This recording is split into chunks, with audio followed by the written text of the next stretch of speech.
சொல்வனம் புனைவனம் வாசகர்களுக்கு அஹ், வணக்கம். நண்பர் ஜெகதீஷ்குமார் எழுதிய வானப்பிரஸ்தம் அப்படிங்கிற கதை தீபாவளி மலர் தினமணி தீபாவளி மலர்ல வெளியே வந்தது. அதை குறித்த ஒரு விவாதம் இது. அம், என் பேர் பாலாஜி ராஜு, நண்பர் விவேக் சுப்பிரமணியம். நாங்க ரெண்டு பேரும் கதை குறித்து ஜெகதீஷ்ட உரையாட போறோம். அம், வணக்கம் ஜெகதீஷ். வணக்கம் பாலாஜி. நல்லா இருக்கீங்களா? சூப்பரா இருக்கேன், நன்றி. விவேக் வணக்கம். வணக்கம் ஜெகதீஷ். நல்லா இருக்கீங்களா? நல்லா இருக்கேன். சரி. இந்த கதையை பத்தின ஒரு ஒரு ஒரு ஒரு சாரத்தை சொல்லிடுறேன். கதை வந்து அமெரிக்காவில் ஒரு நெடுஞ்சாலை பயணம் நடக்குது. அஹ், நெடுஞ்சாலை பயணம் அப்படிங்கும் போதே ஒரு ஒரு ஒரு சின்ன ஆர்வத்தை தூண்டக்கூடிய ஒரு ஒரு அடித்தளம், கதைக்கான அடித்தளம். அம், அப்புறம் இந்த பயணத்தினுடைய பயணம் முழுக்க வர்ற இயற்கை சூழல். அதுக்கப்புறம் ஒரு வனவிலங்கு கரடி ஒண்ணு வருது கதையில. இது இல்லாம காட்டுக்குள்ள வேட்டையாடி வாழ்ற ஒரு கருப்பின அமெரிக்கர் வர்றாரு. இதெல்லாம் இல்லாம வாழ்க்கையினுடைய ரெண்டு எல்லைகள்ல இருக்கிற அம்மாவுக்கும் பொண்ணுக்குமான நம்பிக்கையில் சார்ந்த முரண்பாடுகள் வருது. அவங்க ரெண்டு பேரும் தான் பயணம் செய்யறாங்க. அவங்க எங்க போறாங்க, எதுக்காக போறாங்க அப்படிங்கிறது கதை. கதை முழுக்க வேதாந்த பார்வை வந்துகிட்டே இருக்கு. ஆம், இப்ப கதையின் ஊடாக சம்யுக்தா அப்படிங்கிற மகளுக்கான மனமாற்றம், இல்ல கதை அதனூடாக கதை எங்க போய் முடியுது அப்படிங்கிறது தான் கதை. இதுதான் வானப்பிரஸ்தம் கதையினுடைய அடிப்படை. ஆம், கதையினுடைய பலம்னு நான் கருதுறது, எல்லா வாசகர்களும் உள்வாங்கிக் கொள்ளக்கூடியவாறு அமைகிற எளிய நடை, நேர்த்தியான மொழி மற்றும் கதை சொல்லல். ஜெகதீஷ்குமாருடைய மற்ற கதைகள்லையும் இந்த இந்த பண்பை வந்து நம்ம தொடர்ச்சியா பார்த்துருக்கலாம். இது அவருடைய பலம். அப்புறம் வந்து இது வந்து தினமணி தீபாவளி மலர்ல வந்திருக்கு. பெரும்பாலான வாசகர்கள் தமிழக சூழல்ல இருந்து அதை வாசிக்கிறாங்க. அவங்களுக்கான ஒரு ஒரு கதைன்னு கூட சொல்லலாம். அதை ஒரு தமிழக வாசகனுக்கு அமெரிக்காவில் நடக்கிற ஒரு நெடுஞ்சாலை பயணம்ங்கிறது கொஞ்சம் புதுசா இருக்கலாம். அதுல என்ன இருக்குங்கிற ஒரு, நான் முன்னாடியே சொன்ன மாதிரி, ஒரு ஆர்வம் வரலாம். கதையில ஒரு சின்ன ஒரு எங்க முரண்பாடு வருது அப்படின்னா, இப்போ அமெரிக்காவுக்கு சம்யுக்தாவோட அம்மா வர்றாங்க. சம்யுக்தா அம்மாவை வந்து மியாமி கூட்டு போகணும்னு தான் சொல்றான். மியாமிங்கிறது இப்ப அமெரிக்கா வந்து ஒரு பொருள்வயமான ஒரு உலகம். பொதுவா அந்த மாதிரி ஒரு பார்வைதான் இருக்கு. அவ அங்க கூட்டிட்டு போறேன்னு சொல்றதே வந்து அவளுடைய வாழ்க்கை பார்வைக்கான விளைவுகளுக்கான ஒரு ஒரு முயற்சியா தான் இருக்கு. அவ வந்து பொருள்வயமா தான் இருக்கிறான் தொடக்கத்துல. அம்மா வந்து எல்லாத்துல இருந்து விடுபட்ட, ஆனா அதே சமயம் ரொம்ப மகிழ்ச்சியா இருக்கிற ஒரு கதாபாத்திரமா இருக்கிறாங்க. இப்போ பொண்ணு கார் ஓட்டுறதுல அவங்களுக்கு பெருமையா இருக்கு. ஆனா எங்க முரண் வருது அப்படின்னா, சம்யுக்தாவோட அம்மா வந்து ஆங்கிலம் பேசுறதையும், எதுலையுமே எல்லாத்தையுமே எளிமையா எடுத்துக்கிறதையும், நீ கல்யாணம் பண்ணிக்கிறதவே நீ உனக்கு பிடிச்சதை பண்ணிக்கோ அப்படின்னு சொல்ற மாதிரி இருக்காங்க. அது அவளுக்கு ஒரு சின்ன திடுக்கடலை கொடுக்குது. என்ன இப்படி இப்படி இருக்காங்களே அப்படிங்கிற மாதிரி. அப்புறம் சம்யுக்தாவுக்கு வந்து அம்மாவுக்கு இருக்கிற வேதாந்த நம்பிக்கைகள் மேல ஒரு சின்ன கேள்விகளும் சந்தேகமும் இருந்தாலும், அவளுமே வந்து ஒரு புத்திசாலித்தனமான ஒரு பொண்ணு தான். அவளுக்கு வாழ்க்கையில ஒரு சின்ன வெறுமை இருக்கு. அதை எப்படி பாக்குறதுன்னு அவளுக்கு தெரியல. ஒரு சின்ன சந்தேகத்தோடு இருக்கா. எனக்கு சொந்த புத்தி இருக்கு. சாமியார்கள் சொல்றத இப்ப பொதுவா நம்ம சமூகத்துல இப்போ ஆன்மீகம், அகம் சார்ந்த பயணம் அப்படிங்கிறதுக்கெல்லாம் சாமியார்கிட்ட போய் மாட்டிக்காதீங்க அப்படிங்கிற ஒரு பொது நம்பிக்கை. அந்த நம்பிக்கை தான் வந்து அவளையுமே மறைக்குது. அந்த நம்பிக்கை வாயிலாக தான் அம்மாவோடைய பயணத்தையும் அவ பாக்குறான். ஆன்மீகம் சார்ந்த பயணத்தையும். கதையில ஒரு இடத்துல அவங்க கார்ல போயிட்டு இருக்காங்க, காட்டுக்குள்ள போறாங்க. அங்க வந்து நம்ம சரியான பாதையில போறோமா அப்படிங்கிற ஒரு கேள்வி ஒண்ணு அவளுக்கு வருது. இத வந்து அவருடைய அகச்சலனம் சார்ந்த ஒரு கேள்வியா தான் நான் விரிச்சு எடுத்துக்கிட்டேன் கதையில. கதையில ஒரு வனவிலங்குன்னு சொன்னாலே ஒரு கரடி ஒண்ணு வருது. இந்த கரடியுமே வந்து ஒரு ஒரு அந்த கரடியை பார்த்து சமிக்தாவுக்கு வந்து ரொம்ப பயமா இருக்கு. அவ வந்து ரொம்ப அஞ்சி விலகி ஓடுறான், விலகி போறா. அம்மாவை கூட்டிட்டு எப்படியாவது போயிடணும் அப்படின்னு சொல்ல நினைக்கிறான். அம்மாவுக்கு வந்து எந்த விதமான அச்சமும் இல்லை. பார்க்கலாமே இரு அப்படின்னு நிதானமா தான் இருக்கிறாங்க. கரடியை ஒரு அறியாமைக்கான குறியீடாகவும் இது கதையில வாசிக்கிறதுக்கு வாய்ப்பு இருக்கு. ஆம், அப்புறம் வந்து இந்த கதையில வர்ற அமெரிக்க கருப்பின அஹ், வ- கருப்பினர் ஒரு ஒரு ஒரு கேரக்டர் வர்றாரு. ஒரு கிரெகரி அப்படின்னு பேரு. அஹ், வேட்டையாடி காட்டுக்குள்ள வாழ்ற ஒரு ஒரு மனிதன். அமெரிக்கா அப்படின்னு அமெரிக்காவில் எல்லா விதமான எல்லா எக்ஸ்ட்ரீமும் இருக்கு இல்லையா? எல்லா எல்லைகளுமே இருக்கு. இந்த மாதிரி ஒரு வாழ்க்கையும் அமெரிக்காவில் சாத்தியம். ஒரு அவருக்கு வந்து அவர் வந்து இப்போ முறையா தத்துவம் கத்துக்கல, வேதாந்தம் பத்திலாம் தெரியலனாலுமே அவருடைய வாழ்க்கை முறையினால அவர் வந்து ஒரு ரொம்ப விடுபட்ட ஒரு வாழ்வை, மகிழ்வான ஒரு வாழ்க்கை தான் வாழ்றாரு. இப்போ ஒரு ஒரு கிராமத்து விவசாயியோ இல்ல வந்து ஒரு பழங்குடி மனுஷனோ அப்படித்தான் வாழ்வான். ஆம், அவ் ஆம், இன்னொன்னு, ஆம், இவங்க இப்ப கதையினோட தலைப்பு வந்து வானப்பிரஸ்தம். வானப்பிரஸ்தம்னா எல்லாத்தையும் விட்டு விலகி வனத்துக்கு போறது அப்படின்னு எடுத்துக்கலாம், காட்டுக்கு போறதுன்னு எடுத்துக்கலாம். அஹ், சமிதாவுடைய அம்மாவும் கிரெகரியும் அந்த பயணத்துல இருக்காங்க. சம்யுக்தாவோட அம்மா அங்க போயிட்டு இருக்கிறாங்க. ஆல்ரெடி அத வேதாந்தம் சார்ந்த பார்வை இருக்கு. அதை கத்துக்கணும்னு நினைக்கிறாங்க. குருகிட்ட போகணும்னு நினைக்கிறாங்க. கிரெகரி ஏற்கனவே அந்த மாதிரி வாழ்க்கை தான் வாழ்றாரு. சம்யுக்தா மாதிரி ஆட்களுக்கு, ஏன்னா சம்யுக்தாவுக்கு இருக்கிற பிரச்சனைங்கிறது அமெரிக்கா வாழ்ற ஒரு ஒரு ஒரு ஒரு இளம்பெண்ணுக்கு இருக்கிற பிரச்சனை மட்டுமே இல்லை. இது இந்தியாவிலையுமே இப்ப இருக்கிற ஜெனரேஷனுக்கு இருக்கிற ஒரு பிரச்சனை. எல்லாமே இருக்கு, செல்லும் இருக்கு. ஆனாலும் ஒரு சின்ன வெற்றிடம். அந்த வெற்றிடம் என்னன்னு புரிஞ்சுக்கக்கூடிய ஒரு ஒரு ஒரு முதிர்ச்சி, இல்ல அது எதனால இது இருக்கு அப்படின்னு தெரிஞ்சுக்கிறதுக்கு நிறைய எல்லைகள் இருக்கு. ஒண்ணு, இந்த வழியே போய் செல்வத்தை போட்டு போட்டு குவிச்சுக்கலாம். அது இன்னும் வந்து மகிழ்ச்சியின்மை கொண்டு போறதுக்கு வாய்ப்பு இருக்கு. இல்லைன்னா முழுமையான துறவுங்கிறது எல்லாருக்குமே சாத்தியம் இல்லை.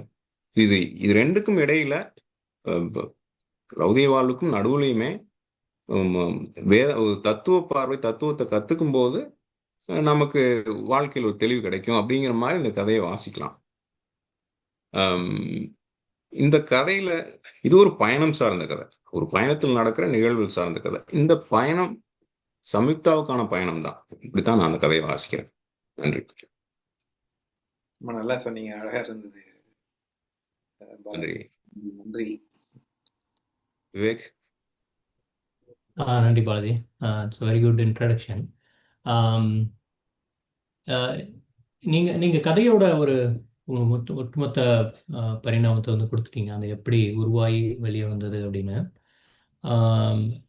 இது இந்த கதையை வந்து ஒரு ஒரு பயண கதையாகவோ பார்க்கலாம், இல்லைன்னா பயணத்தில் இருந்து உருமாறி ஆன்மீகத்தில் வந்து நிலைப்படுற ஒரு கதையாகவும் நம்ம பார்க்கலாம். இதை எப்படி எடுத்துக்கலாம், ஏன்னா நம்ம விரித்து வாசகர்கள் வந்து அதை விரித்து செல்றதுக்கான ஒரு இடைவெளி வந்து கதையில் இருக்குன்னு தான் நினைக்கிறேன்.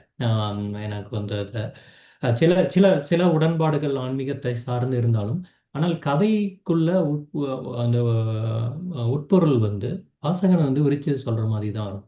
அதை எப்படி அதை அந்த மனநிலையை வந்து எப்படி கொண்டு போகலாம். நான் முக்கியமாக அடிக்கோடிட்டு காமிச்சிருது, ஏற்கனவே சொல்லியிருந்த மாதிரி இந்த கதையில் வர அந்த இயற்கை வர்ணனைகள். அந்த இயற்கை வர்ணனைகளை வந்து ஒரு லேண்ட்ஸ்கேப்பாக நான் பார்க்கல. ஒரு ஒரு இயற்கை வர்ணனையை வந்து லேண்ட்ஸ்கேப்பாக பார்க்கலாம். அது வந்து அதுவும் தப்பு இல்லை. அது ஒரு மெமெண்ட் தான் ஆக்சுவலாக. ஆனால் அதை தாண்டி அதில் ஒரு ஆன்மீகமான ஒரு விழிப்புணர்வு இருக்குங்கிறது தான் எனக்கு தோணுது. இயற்கையை நம்ம பார்க்குறத வந்து ஒரு ஒரு ஒரு ஆன்மீகமான ஒரு ஒரு இன்ஃபேக்ட் சொல்லப்போனால் இயற்கையை ரசிக்கிறவங்களுக்காக முதல்ல அழகியல் உணர்வு இருக்கிறவங்களால தான் இயற்கையை ரசிக்க முடியும். இயற்கையை ரசிக்கிறவங்களுக்கு மட்டும்தான் அடுத்த நிலையான ஆன்மீகத்தை நமக்கு உள்ள போக முடியும். இது வந்து ஆக்சுவலாக ஒரு ஒரு ஒரு சின்ன, இப்போ நான் இந்த இந்த கதையில் வந்து ஒரு நிறைய உணர்வுகள் இருக்கு இயற்கையில் இல்லையா? ஏன் அதை வந்து எனக்கு தோணுச்சு அப்படின்னா, தாமஸ் மெர்டன் வந்து ஒன்று சொல்லியிருப்பார், எனக்கு ரொம்ப பிடிச்ச வரி வந்து, the primary reality is not words but சைலன்ஸ்ன்னு சொல்லியிருப்பார். அது ரொம்ப முக்கியம். ஏன்னா ஆக்சுவலாக அதாவது ஒரு ஒரு ஆன்மீகம்னு நம்ம போகிறோம் அப்படின்னு வச்சுக்கோங்களேன். இதில் வந்து ஸ்பிரிச்சுவாலிட்டி இங்கிலீஷில் ஒரு அழகான ஒரு வார்த்தை சொல்லுவாங்க ஆக்சுவலாக, ஸ்பிரிச்சுவாலிட்டி பிகைன்ஸ் பிஃபோர் லாங்குவேஜ்னு சொல்லுவாங்க. அதையே அதாவது உலகம் ஃபுல்லாக பார்த்தீங்கன்னா அந்த ஒரு இடத்துல வந்து எப்படி ஒன்றா வர்றாங்க அப்படின்னு பாருங்களேன். இப்போ இதே போய் ஜென் மொமெண்ட்டில் பார்த்தீங்கன்னா ஒரு ஜென் கவிதை ஒன்று அழகாக இருக்கும். Sitting quietly doing nothing, spring spring comes அந்த கிராஸ் grown பை இட் செல்ஃப்னு சொல்லி. ஆம், இப்போ இப்போ இது எல்லாமே நான் ஒரு ஒரு இப்போ நீங்கள் வேதாந்தத்திலேயே ஆகட்டும் இல்லை மற்ற உபநிடங்களாகட்டும் நம்மளுடைய இன்னும் மேற்கத்திய தத்துவங்களாகட்டும் எல்லாமே ஒரு இடத்துல இந்த இடத்துல ஒன்று கூடியது இந்த இயற்கை அப்படிங்கும்போது. இப்போ இதை வந்து கதையாசிரியர் வந்து கதையில் சொல்லும்போது எந்த அளவுக்கு லிமிட்டேஷன்ஸ் இருக்கு. ஏன்னா அது சிறுகதை, ஒரு ஜெகதீஷ் எழுதுறது வந்து சிறுகதை. அந்த சிறுகதைக்கு ஒரு மைய கருத்துன்னு ஒன்று இருக்கும். அந்த மைய ஓட்டத்துக்கு இது பண்ணாம அந்த இயற்கையை வந்து கொண்டு வர முடியுமா அப்படிங்கிறது வந்து தான் நான் பார்த்தேன். ஆக்சுவலா அந்த லிமிட்டேஷன்ஸ் வந்து அவர் ரொம்ப மீறவும் இல்லை குறையவும் இல்லை. அது கரெக்ட் வந்து கச்சிதமா புரிந்திருக்கு. ஏன்னா இதுவே ஒரு பயணத்துல ஆரம்பிக்கிறது. அது I-95 ஆரம்பிச்சு நீங்க பென்சில்வேனியாவோட அந்த பொக்கோனஸ் மவுண்டைன்ஸை வந்து ஃபுல் வந்து நம்ம வியூ பண்ற மாதிரி தான் இருக்கும். இப்போ சம்யுக்தா வந்து நான் I-95 சாலையிலேருந்து ஒரு இரைச்சல், அந்த டீசல் வாசம், ட்ரங்கோட ஓசை இதெல்லாம் கேட்டுட்டு ஒரு மலைப்பாதைக்கு நகரும்போது நீங்கள் நல்லா பார்த்தீங்கன்னா அந்த கேரக்டரில் வந்து ஒரு ஒரு சின்ன ஒரு ஒரு சின்னன்னு சொல்றது ஒரு பயங்கர ஒரு ரேடிக்கல் ஷிஃப்ட் இருக்கும். ஆனால் அந்த கதையில் இருக்காது. நம்ம உணரலாம் வாசகர்களாம் இல்லையா? நீங்கள் வந்து வெளிப்புறம் உலகம் மட்டும் இல்லாமல் சம்யுக்தாவோட உள்ளுலகம் வந்து மாறத் தொடங்குறதுங்கிறது ஒரு நல்ல ஒரு குறியீடாக நமக்கு அதை வந்து நம்ம பார்க்கலாம். அப்புறம் நான் மலைக்காட்டை வந்து இங்க வந்து நான் எப்படி நான் கதையில உணர்ந்துக்கிட்டேன் அப்படின்னா 3 உணர்வா நம்ம சொல்லலாம். ஒண்ணு, இது ஒரு வாசனை உணர்வாகவும் நம்மளால பார்க்க முடியும். அந்த கதையில சொன்ன அந்த இயற்கை வர்ணனைகளை தான் நான் பேசுறேன். ஏன்னா என்னோட பார்ட்டை நான் இயற்கை தான் சொல்றேன். ஆம், அப்புறம் அதை இப்போ ஒரு எக்ஸாம்பிளுக்கு வந்து நான் நினைவுல இருந்து சொல்றேன். பைன் மரத்திலிருந்து நாசியை தொலைக்கும் இனிய மனம் வந்தது அப்படின்னு ஒரு ஒரு ஒரு வர்ணனை இருக்கும். அதாவது அவ சம்யுக்தா வந்து கார்ல வந்து ஜிபிஎஸ்ஸை மாத்தி சாளரத்தை கீழே இறங்கி அவ வந்து இந்த தொழில்நுட்பத்தை வந்து விட்டுட்டு she's embracing the nature at that time. அந்த வெரி ஃபர்ஸ்ட் அந்த கதையில அப்பதான் அவங்க பியூட்டிஃபுல் மொமெண்ட். அந்த மொமெண்ட். அதுக்கப்புறம் பார்த்தீங்கன்னா முக்கியமா வாசனை உணர்வு அதுவும் அந்த அந்த கதையில இருக்கு. இப்போ வந்து சாரி, நான் வாசனை உணர்வு பார்த்தோம்னா அப்படியே தொடு உணர்வு இருக்கு. இப்போ தொடு உணர்வு பார்த்தீங்கன்னா அந்த மலை காற்றுல இருக்க வர்ற ஒரு தூறல்கள் ஆக்சுவலா. இப்போ வந்து இப்போ சம்யுக்தாவே பார்த்தீங்கன்னா புறங்கைய வந்து அவளோட புறங்கை இருக்கிற மயிர்கால்கள் வந்து எழுந்து நின்றன அப்படிங்கிற மாதிரி ஒரு ஒரு ஒரு சுச்சுவேஷன் வந்து வரும். ஒரு அடிப்படை உணர்வை வந்து அந்த இடத்துல எழுப்பப்பட்ட தருணம் தான் அது வந்து. இதெல்லாம் வந்து the step by step she's attaining to the spiritual path without she knows that she's going into that path. அவங்க அம்மா வந்து பேசுறாங்க, அவங்க அம்மா வந்து எக்ஸ்டர்னலைஸ்டா அவங்க அட்வைஸ் பண்றாங்க. But I don't think she is getting it. But when she travels through as nature, it's automatically it's forcing herself into the right path தான் நான் சொல்றேன். இந்த ஒரு அப்புறம் ஒளி உணர்வு இங்க பாத்தீங்கன்னு வச்சுக்கோங்களேன். நல்ல வாகன உணர்ச்சி சரி அந்த இறைச்சல்லாம் தீர்ந்துட்டு பறவைகளோட கூச்சல் வந்து கேக்குது. அவன் வந்து பாத்தீங்கன்னா மலைக்காட்டுல கரைஞ்சிருவான் ஒரு சூழ்நிலையில. நீங்க நல்லா அந்த சம்யுக்தா வந்து என்னன்னா நீங்க வந்து அந்த அவங்க அம்மாவோட வாழ்க்கை, அவங்க வந்து ஆன்மீகத்துல இருக்கிறது, அப்பா தவறி ஆன்மீகத்துக்குள்ள போயிருந்தாலும் சன்மிகத் அவங்க அம்மா வந்து ஒரு கிளாஸஸ்லாம் போய் அட்டன் பண்றாங்க, எல்லாமே பண்றாங்க, ஒரு ப்ராக்டிக்கலா பேசுறாங்க. பட் அதை வந்து சம்யுக்தாக்கு அது ஒரு நேச்சுரலாகவே கிடைக்குது. ஆக்சுவலாக ஒரு பிளிஸ்ஃபுல் எக்ஸ்பீரியன்சஸ் வந்து ஷீஸ் கெட்டிங் இட் ஆக்சுவல். அது அது வந்து எனக்கு வந்து கதையில் வந்து ஒரு பெரிய ஒரு ஒரு ஒரு ஒரு திறப்பாக நான் பார்த்தேன் ஆக்சுவலாக. அதுக்கப்புறம் முக்கியமாக கரடி பற்றி பாலாஜியும் சொன்னார். எனக்கு வந்து கரடி வந்து எப்படி அப்படின்னா அது வந்து நான் பார்க்கும்போது வந்து அது ஒரு மனிதனோட ஒரு பெரிய சக்தி வாய்ந்த ஒரு ஒரு ஒரு ஒரு பீஸ்ட் தான் அது. அந்த பீஸ்ட்டுங்கிறது ஒரு நெகட்டிவ் ஆஸ்பெக்டாக கூட நான் சொல்லலை. அது ஒரு நம்மளை தாண்டின ஒரு பெரிய பெரிய ஒரு இதுதான் இருக்கு.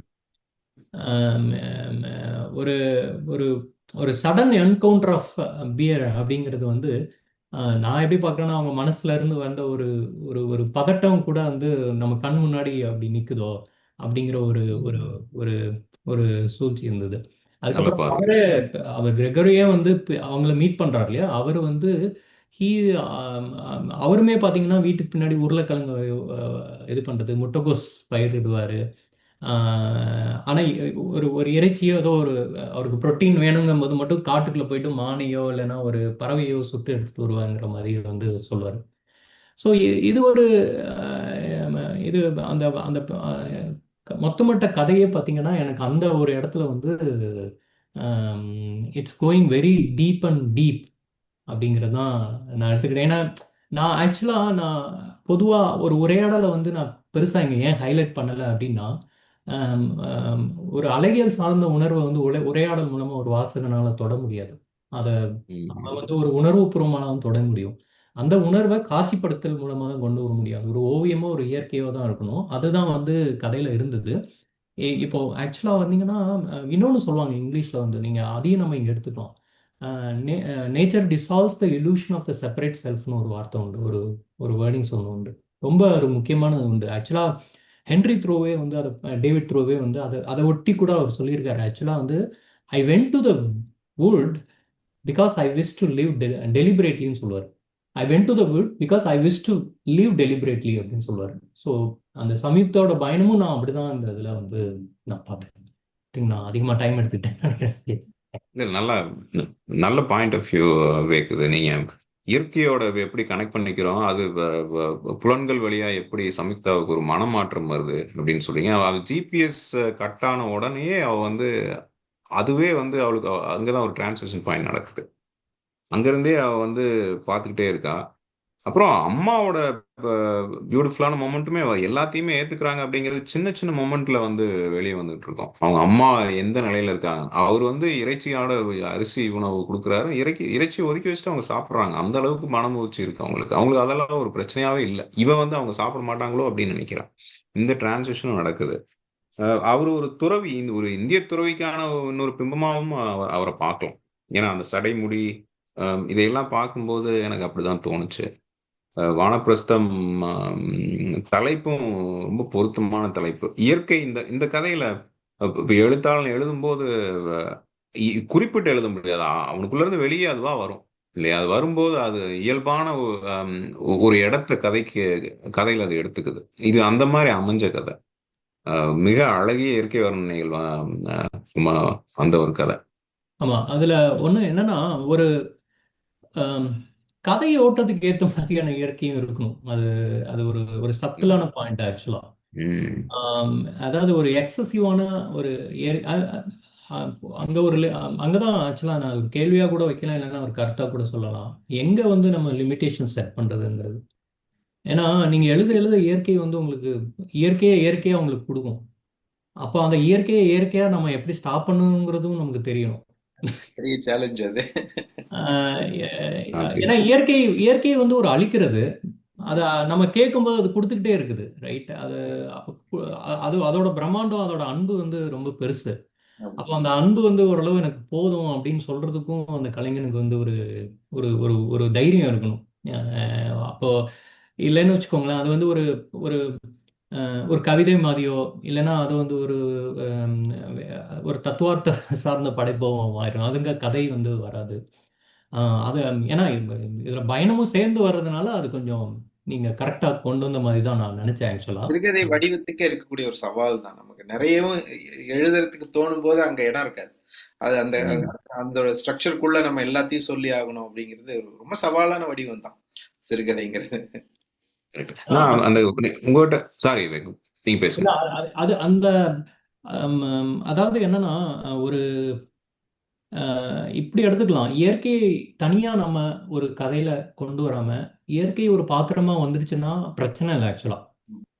அதை நீங்க இன்னும் இன்னும் அழகியல் ஒரு 10x அழகியலோட சேர்த்து நீங்க சொல்லலாம் இல்லையா? அத நீங்க இல்லாத போது நம்ம ஆனா இப்போ நீங்க ஹவு டு செட் த மூடுன்னு ஒண்ணு இருக்கு. கதை களம் எங்க நடக்குதுன்னு இப்போ ஒரு பனி சூழ்ந்த ஒரு இடத்துல நடக்குதா இல்லைன்னா ஒரு ஏன்னா அமெரிக்கால நடக்கிற கதைங்கும் போது அமெரிக்காவே வந்து ஒரு பறந்து விரிந்த நிலம். அப்போ அந்த பறந்து விரிந்த நிலத்தை வந்து நம்ம வாசகனுக்கு வந்து நீங்க செட் பண்றீங்க, ரைட்? உங்க கதையில நீங்க செட் பண்ணும்போது அதுக்கு ஒரு நிறைய ஆம், ஒரு ஒரு செட்டிங்ஸ் தேவைப்படுது. அதை நீங்க செட் பண்ணிட்டு தான் நீங்க உள்ள போகணும். ஆமா. ஆனா உங்க கதையை பொறுத்த வரைக்கும் இப்போ வனப்பிரஸ்தம் கதையை பொறுத்த வரைக்கும் அந்த இயற்கையும் வந்து அவங்களோட ஒரு 4வது கேரக்டர் தான். அங்க மொத்தமே 3 கேரக்டர். அது ஒரு 4வது கேரக்டருங்கும் போது உங்களுக்கு நிறையவே சொல்ல வரும். பட் ஐ திங்க் நீங்க you said the boundary correcting நான் நினைக்கிறேன். யா நான் கேள்வி ஜெகதீஷ், நான் நீங்க உங்களுக்கு சொல்றதுக்கு இருக்கும். இந்த கேள்விகள் சூழ்ந்து நீங்க கதையை பத்தி இப்ப இந்த வாய்ப்பு பயன்படுத்தி பேசுங்க. எனக்கு எனக்கு என்ன கேள்வினா, இப்போ பொதுவா நாம இலக்கிய வாசகர்கள் அப்படிங்கிற ஒரு அடையாளத்தை தாங்கிட்டு இருக்கிறோம். அது சொல்றது வெக்கப்பட தேவையில்லை. நம்ம இலக்கியம் படைக்கணும்னு தான் நினைக்கிறோம். இலக்கியம் வாசிக்கிறதும் சரி, எழுதுறதும் சரி, அதை நோக்கி தான் போறோம். இப்போ தினமணி அப்படிங்கிறது வந்து இடைநிலையில இருக்கிற, இல்ல வந்து பொது வாசகர்களுக்கானது. தீபாவளி மலர் அப்படிங்கிறது தமிழகத்துல அது அதுக்கு ஒரு பாரம்பரியமே இருக்கு இல்லையா? விகடன்ல இருந்து அது அது ஒரு ஒரு பண்டிகை கொண்டாடத்தினுடைய ஒரு பகுதி இல்லையா வாசிப்பு. ஸோ பொது வாசகர்களுக்கான ஒரு ஒரு ஊடகமும் அது இல்லையா? இந்த கதையை எழுதும்போது இது ஏன்னா இந்த கதை பேசுறது உள்ளார்ந்த ஒரு பயணம் சார்ந்தது.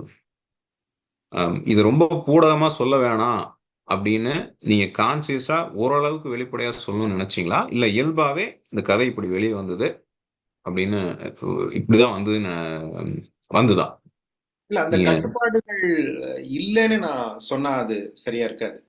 முதல்ல வந்து தினமணி தீபாவளி மலர்ல கதை கேட்டோன்னே 2 விதமான உணர்வுகள். ஒண்ணு வந்து ரொம்ப மகிழ்ச்சியா இருந்தது, என்ன வந்து தினமணி மாதிரி ஒரு பெரிய பத்திரிக்கையில எழுத கேட்கறாங்களேன்னு. ரெண்டாவது வந்து அதுக்கு நாம, ஏன்னா ஒரு சிறுகதை அப்படிங்கிற வடிவத்துல வந்து பாத்தீங்கன்னா குறைஞ்சது 4000 வேர்ட்ஸ் ஆகுது இருக்கணும். இங்கிலீஷ்ல எல்லாம் எழுதும்போது 4000 அந்த வேர்ட்ஸ் தான் ஷார்ட்ஸ் ஃபிக்ஷனுங்கிறாங்க. 1000 வேர்ட்ஸ் கூட இருக்கிறது ஃபிளாஷ் ஃபிக்ஷன் வருது. எனக்கு வந்து தமிழ்லயே எழுதும் போதே ஒரு 3000க்கு மேல போயிடுது. எப்படியாவது எனக்கு அதுக்குள்ள எழுதுறதுக்கு வருது. ஸோ அந்த சொற்கட்டுப்பாடுகள் முதல்ல இருந்தது. ரெண்டாவது நீங்க கேட்ட அந்த சந்தேகங்கள் எனக்கும் இருந்தது. இது எப்படி எழுதுறது, நேரடியா எழுது. பொதுவாகவே நீங்க எனக்கு ஏற்கனவே சொல்லியிருக்கிற மாதிரி நான் வந்து கொஞ்சம் பிரசன்டேஷன் வந்து நான் எளிமையா இருக்கணும்னு தான் நினைப்பேன். நான் எல்லாருமே படிச்சு புரிஞ்சுக்கணும். அதுல இருக்கக்கூடிய இன்ட்ரிகசிஸை வந்து ஒரு இலக்கிய வாசகர் வந்து அப்ரிஷியேட் பண்ணா போதும். எல்லாராலையுமே இப்போ நீங்க சொன்ன பாயிண்ட் ஆஃப் வியூவோ அல்லது விவேக் சொன்ன பாயிண்ட் ஆஃப் வியூவோ ஒரு சாதாரண ஒரு வாசகர் இதை வாசிக்கும் போது இதுல அதை கண்டுபிடிப்பாரா அப்படிங்கிறது கொஞ்சம் சந்தேகம் தான். ஆனா அவருக்கு வந்து இந்த கதை வந்து ஒரு விறுவிறுப்பான ஒரு ஒரு ஒரு டிரான்ஸ்ஃபர்மேட்டிவ் ஸ்டோரி அப்படிங்கிறது அவருக்கு அந்த கதையை வந்து அவருக்கு பொருள்படும். ஸோ அந்த விஷயத்துல வந்து எனக்கு அந்த சின்ன தடைகள் அல்லது கட்டுப்பாடுகள் இருந்துன்னு சொல்லலாம். அந்த வேர்ட் கவுண்ட் 2 நாள்ல எழுதி கொடுக்க வேண்டிய ஒரு அவசியம் இருந்தது.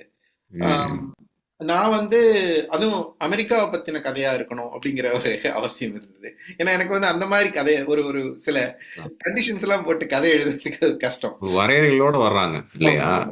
புரியுது. நான் வந்து இதை எப்படி உடனே நான் பிரெயின் ஸ்டார்ம் பண்ண போய் என்ன மாதிரி கதையை எழுதலாம் அமெரிக்கா பத்தி அப்படிங்கும் போது நான் வந்து நாங்க 2 பேரும் நானும் அனுவுமே வந்து கிட்டத்தட்ட 10 வருஷமா வந்து அர்ஷவித்யா குருகுலம் போயிட்டு இருக்கோம் பென்சில்வேனியா. எப்போ நாங்க இங்க இருந்தாலும் எதர் கிறிஸ்மஸ் லீவ்லயோ இல்லை சம்மர் ஹாலிடே எங்களுடைய அவைலபிலிட்டியை பொறுத்து நாங்கள் அங்கே போய் ஒரு 2 வீக் கோர்ஸ் உபனிஷத் கோர்ஸோ அல்லது பகவத்கீதை கிளாஸோ பண்ணிட்டு இருப்போம். அங்கே போன முதல் அந்த சத் சங்கத்தில் வந்து முதல் நாள் அந்த ஓரியன்டேஷன்ல வந்து சொல்றது என்னன்னா, இங்கே கரடி இருக்கு, நீங்க பார்த்து நடந்துங்க. ஏன்னா அது மலை காடுகளுக்குள்ள இருக்கக்கூடிய ஒரு ஆசிரமம். அங்கே சாந்தி ட்ரெயில்னு ஒன்று இருக்கு. அங்கே வந்து வாக்கிங் போறதுக்காக வச்சிருப்பாங்க. நாங்கள் வந்து உள்ளுக்குள்ளே ஆசிரம் பிரிமிசஸ்லேயே தான் வாக்கிங் போவோம். சாந்தி ட்ரெயில எப்பயாவது ஒரு கூட்டமா போவாங்க 10 பேர், ஏன்னா அந்த கரடி வரும் அப்படிங்கறதுனால. ஒரு நாள் நானும் அனுவும் அந்த சாந்தி ட்ரெயில் ஒரு கிட்டத்தட்ட 7 மைல் ட்ரெயில் அது. ஸோ உள்ள அப்படியே வாக் போனோம், ஜாலியா பேசிட்டே போனோம். 7 மைலும் போல, பட் போயிட்டு திரும்பி வந்துட்டோம். It was so exhilarating experience. அந்த அந்த கதையில வரக்கூடிய இயற்கை இதெல்லாம் வந்து அதுல இருந்து கொஞ்சம் பாரோ பண்ணது அல்லது ட்ரிகர் ஆனதுன்னு கூட சொல்லலாம். அப்போ நான் நினைச்சேன் அங்க ஒரு கரடி வந்திருந்தா நாங்க எப்படி ஃபேஸ் பண்ணிருப்போம் அப்படின்னு. ஸோ ஒண்ணு அந்த அந்த ஒரு பாயிண்ட் வந்து எனக்கு முக்கியமா இருந்தது. இன்னொன்னு சம்யுக்தாவோட அம்மா சந்தான லட்சுமி. இப்போ வந்து அவங்க வந்து வேதாந்தத்துல வந்து உள்ள போறாங்க. And she attains the self knowledge. She is free. அப்போ எப்படி வந்து அவங்களால அப்படி போக முடியுது? ஏன் இவ்வளவு நாளா அது அவங்களுக்கு நடக்கலைன்னா அவங்க கணவர் போனதுக்கு அப்புறம் தான் அவங்களுக்கு ஒரு வாய்ப்பு கிடைக்குது. ஒரு பெண்ணுக்கு இந்திய சமுதாயத்துல வந்து கணவனோட அவங்க வந்து கணவன் சார்ந்த உறவுகள், குழந்தைகள், அது மாதிரியான கட்டுப்பாடுகள் நிறைய இருக்கிறதுனால அவளுக்குன்னு தனியான ஒரு ஆன்மீக பார்வை அவங்க சம்யுக்தாவோட அம்மாவோட காலகட்டத்துல இப்ப இருக்கிறத விட குறைவா தான் இருந்திருக்கும். ஸோ அவங்களுக்கு ஒரு மிகப்பெரிய வாய்ப்பு ஒரு வரும்போது very quickly she goes through the transformation.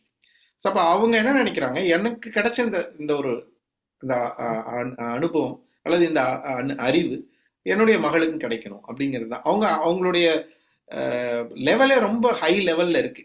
நம்ம பாக்குறவங்களுக்கு அதனாலதான் தன் அம்மாவுக்கு மனநிலை பிழந்துருச்சோ அப்படிங்கிற ஒரு சந்தேகம் அவளுக்கு வருது. அதுதான் நான் அந்த பிரெயின் அதை எல்லாத்தையும் கொஞ்சம் பொருத்தி இந்த கதையை வந்து உருவாக்கலாம் அப்படிங்கிற மாதிரி தான் நினைச்சேன். ஆனா அந்த கட்டுப்பாடுகள் இருக்கு, அது என்னுடைய எழுத்தை வந்து இந்த கதையில பாதிச்சிருக்கு அப்படிங்கிறது வந்து நான் கண்டிப்பா ஒத்துக்கிறேன்.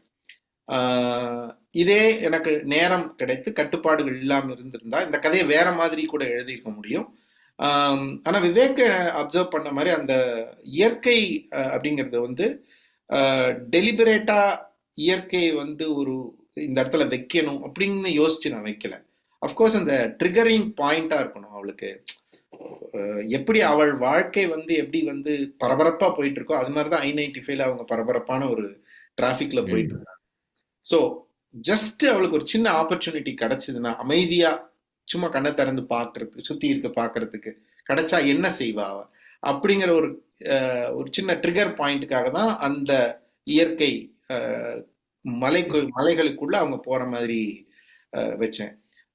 பட் டெலிபரேட்டா அது ஒரு ஒரு இயற்கை வந்து மையமா கொண்ட கதையா இதை எழுதணும் அப்படிங்கிற எண்ணத்துல அதை நான் பண்ணல. இயல்பா நடந்தது.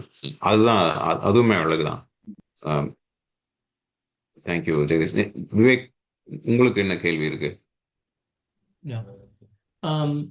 நான் ஒரு கேள்வி கேட்கலான்னு இருந்தேன், ஆனா அதுக்கு நான் பதில் நீங்க அதுல இப்பவுமே சொல்லிட்டீங்க. இப்போ ஆக்சுவலா இதுல வந்து ஒரு ஒரு நீங்க அதை நினைச்சு எழுதினீங்களான்னு தெரியல. கதையில வந்து ஒரு வாசகனா நீங்க எல்லாரும் புரிஞ்சுக்கிறது நேச்சர் வெர்சஸ் சைக்குன்னு ஒரு கான்செப்ட் இருக்கு ஆக்சுவலா. அதாவது இது இட்ஸ் நாட் அ முரண்பாடு. இந்த பாதை அந்த பாதை அப்படி எடுத்துட்டோம். இட்ஸ் நாட் அபவுட் லைக் டைகாட்டமிங்கிற மாதிரி ஒரு கான்செப்ட்ல சொல்லாம, இப்போ அம்மாவுக்கு வந்து அமைதியை வெளிப்படுத்துறது மாதிரி சம்யுக்தா வந்து கவலையிலையும் பதட்டத்திலுமே இருக்கான். ஆனா பாத்தீங்கன்னா காட்டோட அந்த ஓசையோ, காட்டுனா மலைக்காட்டோட அந்த ஓசையோ இல்ல அமைதியோ வந்து சம்யுக்தாவோட உள்ளுணர்வுல பாத்தீங்கன்னா ஒரு சின்ன மாற்றங்களை வந்து உருவாக்குது. அது தொடர்ந்து அவளுக்கு ஒரு தொடர் விளைவாவே அது வந்து ஈடுபடும் ரெடியா.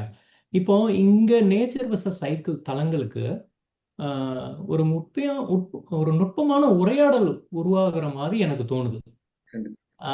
அது அதை பத்தி உங்களோட கருத்து என்னன்னு சொல்றேன். அது வந்து இப்போ இது வந்து வாசகனோட இன்டர்பிரேஷனா கூட நீங்க எடுத்துக்கலாம். வந்து அதை பத்தி நீங்க என்ன?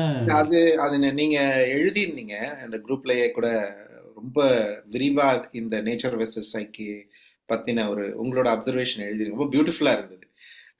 அது அந்த அந்த அந்த உங்களுடைய விளக்கத்தை படிச்சுட்டு திருப்பி நான் கதையை பார்க்கும்போது எவ்ரிதிங் ஃபிட்ஸ் இன். நீங்க சொன்ன விஷயங்கள் எல்லாமே ஃபிட் ஆகுது. பட் டெலிபரேட்டா அதை நான் வந்து அப்படி அமைச்சனா அப்படின்னு சொன்னா இல்லைன்னு தான் சொல்ல முடியும். நான் என்னவா இருந்தேன்னா, நான் ஒரு ட்ரூவா இருந்தேன். நான் வந்து சம்யுக்தாவை கூட போகணும்.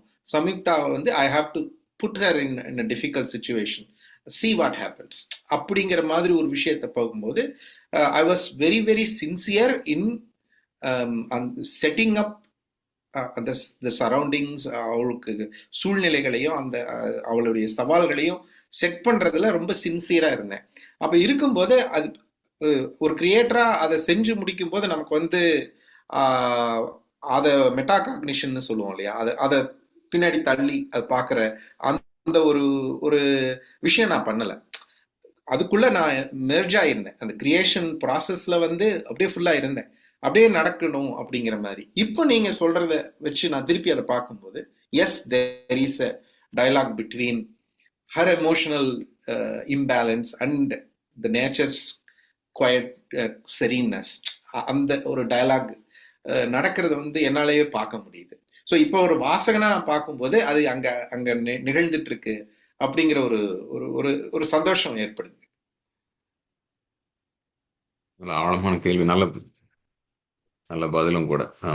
ஏன்னா இயற்கை என்னவா இருக்கு அப்படின்னு கதை விவாதம் இன்னும் வேற ஒரு தளத்துக்கு போயிட்டு இருக்கு. 5 நிமிஷம் இருக்கு. இன்னும் ஒரு ஒரு கேள்வி மட்டும் கேள்வி எனக்கு கேட்டுக்கலாம். கேட்டிருந்தீங்க குரூப்ல. அதாவது சொல்லுங்க. நேரடியா உங்களுக்கு வந்து இந்த சவாலான வடிவங்கள்ல கதை சொல்லக்கூடிய ஒரு எண்ணம் இருக்கா அப்படிங்கிற மாதிரி. அப்கோர்ஸ் நம்ம எல்லாருமே சிறுகதை எழுத்தாளர்கள் தான். நீங்க பாலாஜி, நீங்க வரிசையா சிறுகதை எழுதிட்டு இருக்கீங்க. விவேக் ஆங்கிலத்திலும் தமிழிலும் நிறைய சிறுகதைகள் எழுதிட்டு இருக்கிறாரு. ஸோ எல்லாருக்குமே வந்து நீங்க எல்லாம் எப்படி அப்ரோச் பண்றீங்களோ அதே தான் நானும் நினைக்கிறேன். எனக்குமே எல்லா வகையான கதைகளும் எழுதி பார்க்கணும் அப்படிங்கிற ஒரு ஆசை இருக்கு. ஆனா நீங்க சொன்ன மாதிரியான கதைகள் வந்து they demand lot of planning and lot of ஒரு ஒரு தவம் மாதிரி மெடிடேட் பண்ற மாதிரி அந்த கதைகள் எழுத வேண்டியிருக்கு. சமீபமா உங்களுக்கு ஒரு கதை கூட திருச்செந்தாழையோட கதையை அனுப்பிச்சிருந்தேன். காக்கை பொண்ணு. காக்கை அற்புதமான கதை. அதெல்லாம் நம்மளால அட்டெம்ப்ட் பண்ணவே முடியாது. நான் ஒரு 2 பேராகிராஃப் எழுதி பார்த்தேன் அவர் மாதிரி. ரொம்ப ஸ்ட்ரெயின் ஆகுது. மென்டலே ஸ்ட்ரெயின். அதுக்கு இயல்பா அதுக்கு ஒரு ட்ரெயின் ஆகணும். மென்டலா நான் ஸ்ட்ரெயின் ஆனேன். மென்டலி ஸ்ட்ரெயின் ஆகுறேன் அப்படின்னா திருகல்து அந்த மனசுல வந்து ஒரு ஒரு முறுக்கிக்குது அப்படியே. அதனால வந்து அதுக்கான தயாரிப்புகள் நிறைய, அதுக்கான மெனக்கெடல்கள் இருக்கணுமோ அப்படின்னு தோணுது. But I want to write those kind of stories as well. அது நல்ல ரெஃபரன்ஸ் அந்த கதை. இந்த கேள்வி என்னன்னா, ஜெகதீஷ் பலம் நான் கருதுறது எல்லாருக்குமான நேரடியான கதை சொல்லல் மட்டும் இல்ல, அது வந்து மொழியினுடைய பயன்பாடுமே வந்து சொல்ல வர்றதை வந்து எந்தவித குழப்பமும் இல்லாம கடத்துற ஒண்ணு. உங்களுக்கு அருவமான கதைகள் எழுதுறதுக்கு எண்ணம் இருக்கா அப்படிங்கிற கேள்விக்கு தான் ஜெகதீஷ் பதில் சொல்லியிருந்தாரு. அதுக்கு திருச்செந்தாழனுடைய அந்த கதை மிக நல்ல ஒரு ஒப்பீடு. கூட படிச்சு பாருங்க விவேக். நல்ல ஒப்பீடு. காக்கை பொன் ரொம்ப ஸ்லோ பேர்ன் கதை. அது உங்களுக்கு ரொம்ப பிடிக்கும் அந்த மாதிரி கதைகள்லாம். ஏன்னா நீங்களா 7 மணி நேரம் சினிமாவெல்லாம் உட்காந்து பாக்குற ஆளு. ஒன்னே ஒண்ணு என்னன்னா, நீங்க ஜெகதீஷ் வந்து உங்களோட முழுமுதல் சிந்தனை வந்து வேதாந்தம்ங்கிறது உங்களுக்கு எல்லாருமே நல்லா புரியுது. இதை வந்து வெளியே இருந்து ஒரு கேள்வி நான் கேட்கிறேன். ஒரு ஜெகதீஷ் தனது ஒரு பிறல் எழுத்து கதை ஒன்று நான் எதிர்பார்க்க முடியுமா? பிறல் எழுத்து, டிஃபைன் பிறல் எழுத்து. மனித ஆழங்கள், மனித அதாவது ஒரு நோயற்ற உள்ளுணர்ச்சியோட, ஒரு டார்க் தீமோட, இல்லைன்னா ஒரு எட்கர் ஆலன் போ மாதிரி ஒரு கதை எனக்கு எட்கர் ஆலன் வந்து ஒரு பிறல் எழுத்துன்னு சொல்ல முடியாது. நிறைய எழுத்தாளர்கள் இருக்காங்க. ஆக்சுவலா இப்ப வாலஸ், டேவிட் ஃபாஸ்டர் வாலஸ் மாதிரி கூட நீங்க போஸ்ட் மாடர்னிசம் மாதிரியான ஒரு கதைகள் அந்த மாதிரி கூட நீங்க மேஜிக் ரியலிசம் இல்ல மேஜிக்கல் ரியலிசம் எழுதுன்னு எனக்கு ஆசை இருக்கு. அஃப்கோர்ஸ் இது வந்து அஃப்கோர்ஸ் விவேக் நீங்களுமே வந்து அதை எழுதக்கூடிய அந்த எண்ணத்துல இருக்கலாம். பாலாஜிக்கும் அந்த எண்ணம் இருக்கலாம். ஸோ நம்ம எல்லாருமே வந்து we are all in the same boat அல்ல working in at the same time. எனக்கு அது மாதிரி நீங்க சொல்றது ஒரு பெரிய சேலஞ்சான விஷயம். அந்த மாதிரி எழுதணும்னு தோணுனதே கிடையாது. சாரு நிவேதிதா மாதிரி அது மாதிரி எழுதணும்னு தோணுனதில்லை. ஏன்னா அது வந்து என் கேரக்டரை வெளிப்படுத்துறது தான் என்னுடைய எழுத்துன்னு எனக்கு தோணுது. அது நான் இல்லாத மாதிரி அதை வெளிப்படுத்துறது எப்படி அப்படிங்கிறது அது புனைவு தான். புனைவுல நம்ம என்ன கேரக்டரா கூட மாறலாம், ஒன்றும் தப்பு இல்லை. அதுக்கு சில பயிற்சிகள் வேணுமோ, அல்லது அது மாதிரியான படைப்புகளை படிச்சு இதெல்லாம் எப்படி அமைக்கப்பட்டிருக்குன்னு பார்த்து பண்ணணுமோ, கொஞ்சம் பிடித்த மனநிலையில் எழுதணும் அப்படிங்கிற மாதிரி நினைக்கிறேன். அதெல்லாம் மிக்க நன்றி ஜெகதீஷ். அருமையான தேங்க்யூ. சரி, சொல்லுங்க. ரொம்ப நன்றின்னு சொல்லுங்க. நல்ல இப்போ நம்ம ஒரு உரையாடல் தொடங்கும் போது கதை பத்தி மெதுவா ஆரம்பிச்சோம். அது இயல்பா ஒரு ஒரு ஒரு விவாத களத்துக்கு போச்சு. சில நல்ல ஆழமான புள்ளிகளை தொட்டு பேசணும். ரொம்ப மகிழ்ச்சி இந்த கதை குறித்து பேசினது. மிக நல்ல கதை. நன்றி விவேக், ஜெகதீஷ் 2 பேருக்கும். ஒரு கதை கதையினுடைய அடிப்படையை பேசிட்டு இருக்கும்போதே இயல்பா வந்து அது இயற்கை, ஆன்மீகம், அப்புறம் எழுத்து முறை அப்படிங்கிற மாதிரி நல்ல ஆழமான தளங்களுக்கு போச்சு. உங்களுடைய பதில்களுமே வந்து நல்ல யோசிக்க வைக்கக்கூடிய பதில்களா இருந்தது. மிக்க நன்றி. நன்றி நன்றி பாலாஜி, நன்றி விவேக். ஆக்சுவலா இந்த நிகழ்வு மூலமா உங்ககிட்ட இருந்து நான் பாலாஜி, விவேக் 2 பேர்கிட்ட இருந்துமே நிறைய ஆக்சுவலா என்னால கத்துக்க முடிஞ்சது. கிராஃப்ட் பத்தி, எப்படி வந்து ஒரு சிறுகதையை வந்து அணுகிறது அப்படிங்கறதெல்லாம் வந்து ரொம்ப பியூட்டிஃபுல்லா, உங்களுடைய பார்வைகள் வந்து ரொம்ப நல்லா இருந்தது. என்னுடைய கிராஃப்ட்டுக்கு, என்னுடைய எழுத்துக்கு வந்து இது ரொம்ப உபயோகமா இருக்கும்னு நினைக்கிறேன். ரொம்ப நன்றி. நன்றி.